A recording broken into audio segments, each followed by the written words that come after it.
Hoje é dia 1º de abril de 2017. Para mim é um dia de muitas reflexões, porque eu era calouro em Itajubá,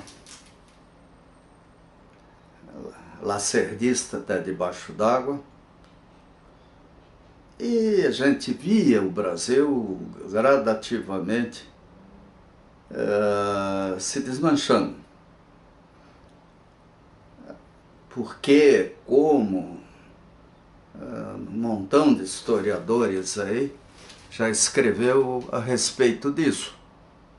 Dependendo do viés político de cada um, ideológico, a culpa é desse ou daquele. E a culpa é o que menos interessa, né? O que importa são os resultados. O que foi, no início, para mim, até um instrumento de apoio entusiástico. Apoiei a Revolução, o golpe, o movimento 64 com entusiasmo. Aos poucos perdeu força à medida que eu conheci seus líderes, lá em Itajubá, Minas Gerais. Uma pena. A verdade é que nós estamos, por exemplo, agora vendo o processo que eles dizem que é democrático, de transformação através do Congresso, do governo federal. Um reformismo, uma palavra que entrou em voga na década de 80 aqui no Brasil. Reformista. Só que, quem é que faz as leis? De que forma eles fazem essas leis? O Brasil já teve experiências traumáticas, né? Marechal Deodoro colocou Rui Barbosa como ministro da Fazenda, uma coisa assim, e ele mais um promoveram o encilhamento. Foi uma tragédia para o Brasil. Principalmente por isso, talvez, Floriano Peixoto acabou assumindo o lugar do Marechal Deodoro. E assim foi.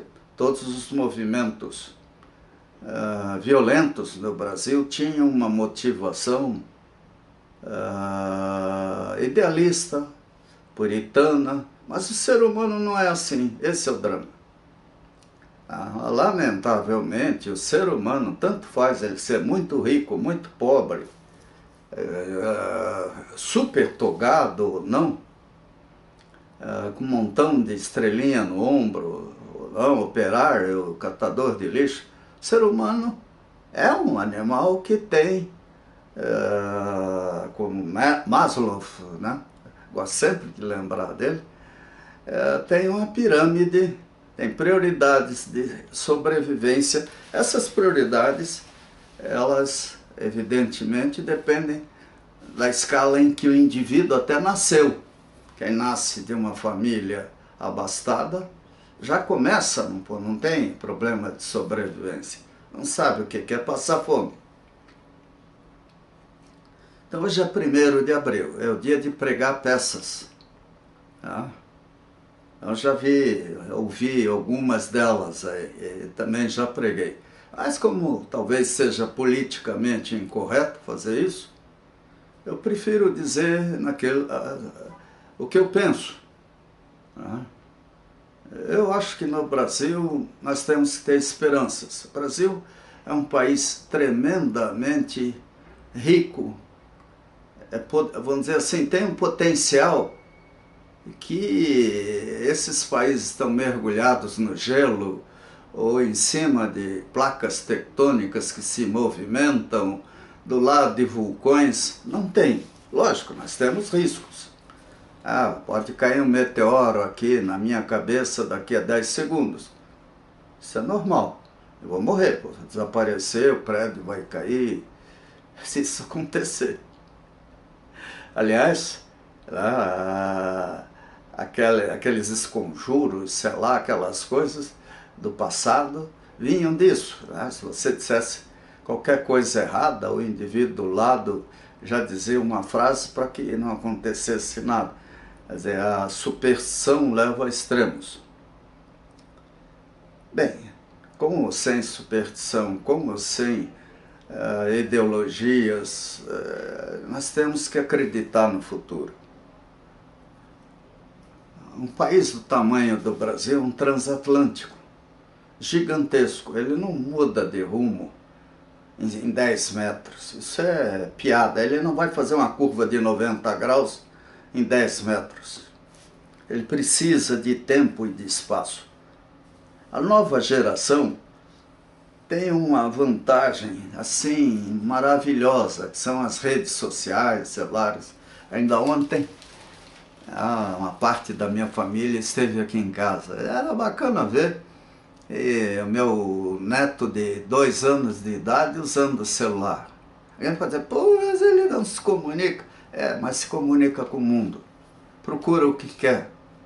A gente, a minha geração, nós tivemos a oportunidade maravilhosa de viver em ambiente natural. Mas a ignorância era um espanto. Nós dependíamos da revista O Cruzeiro, do Jornal Nacional, ou de emissoras de ondas longas de outros países. E aí a propaganda era forte, né? Cineminha, televisão, aqueles noticiários produzidos, como até agora. A TV é um instrumento, no Brasil a televisão é um instrumento comercial de comunicação. Portanto, quem manda na mídia comercial é a sobrevivência dela. Quer dizer, ela paga salários gigantescos aos seus funcionários, né? E tem que se manter.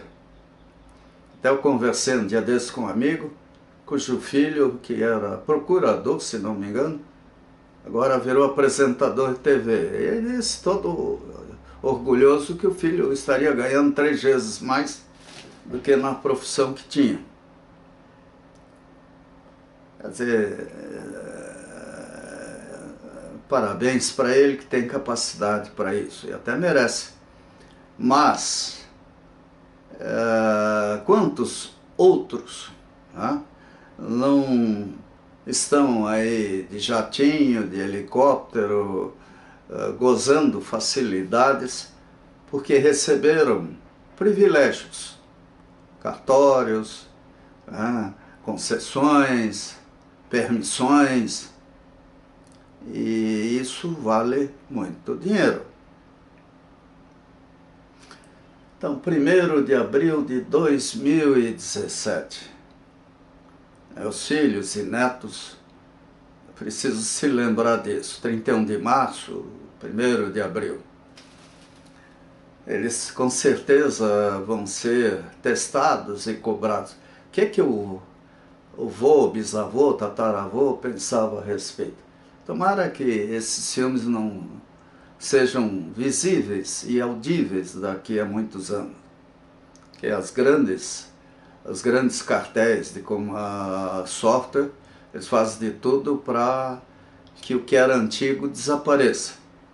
Para você comprar software de adaptação, coisas assim. A indústria do lixo. Então, gente, o que eu posso dizer é que tenham serenidade, tenham capacidade de contar até 10 antes de responder, coisa que eu não tive. Sempre fui meio impulsivo, ou ingênuo, para ser mais exato. Mas foi bom, a minha ingenuidade me permitiu viver. Eu sou um homem protegido, não gosto de usar certas palavras, mas com certeza, no mínimo, meu pai, que faleceu em 66, foi muito importante para mim, depois da morte. Então, pensem, se eu puder, de alguma forma, estar com meus descendentes, eu estarei. Lógico que estarei. Só que meus conselhos talvez não prestem. Então, no mínimo, independente de eu estar ou não ao presente, sejam inteligentes, pensem, olhem, abram os olhos, os ouvidos, procurem sentir, tocar, cheirar. Como na manutenção eu li uma vez, a coisa mais importante do mundo é tocar e cheirar o equipamento, né? Tocar com a unha para ver se vibra, né? Cheirar para ver, olhar bem para ver se não tem algo, uma luzinha às vezes diz muito. E assim é o ser humano, né? Nós temos sensores, temos aqui um hardware fantástico, servomecanismos, um sistema coordenador, talvez um software distribuído para acionar isso. Devemos ter tanto assim que a gente vê que certas coisas continuam funcionando depois que a gente morre. Ou somos uma mistura de vegetais, minerais e orgânicos. E a unha, por exemplo, né? É um cristal, talvez, sei lá, ela continua crescendo depois que a gente morre. Ou uma planta na ponta do dedo.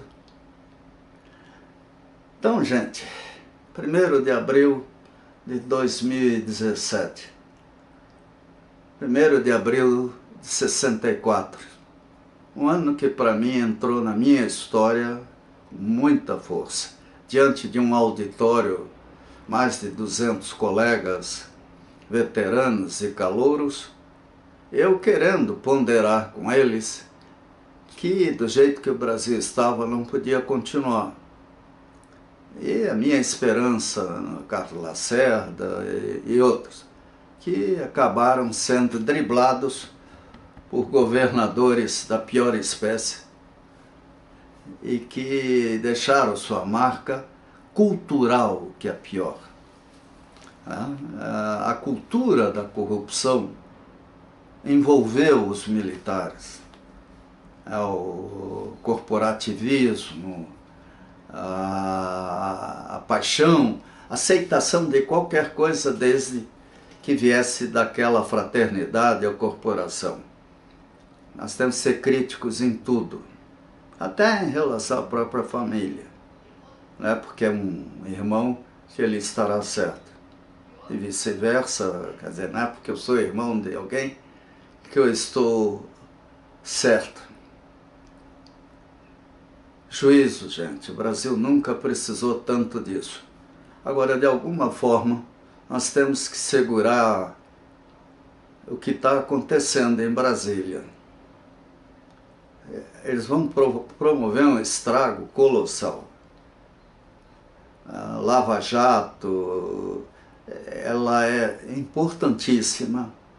E a Operação Carne Fraca foi um bom exemplo de que não é só político que faz besteira. As delações premiadas, óbvio que eles tentam desqualificar as delações. Eu não vejo por que certas delações possam estar erradas.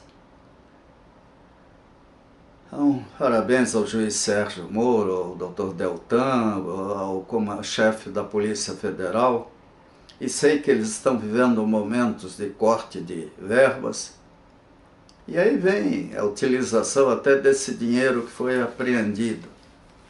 O governo, talvez a Justiça Federal, possa garantir recursos para que a Operação Lava Jato continue no nível que manteve até agora. Ela é um exemplo para o mundo, ela é um modelo de revolução pacífica que nós precisávamos há muito tempo.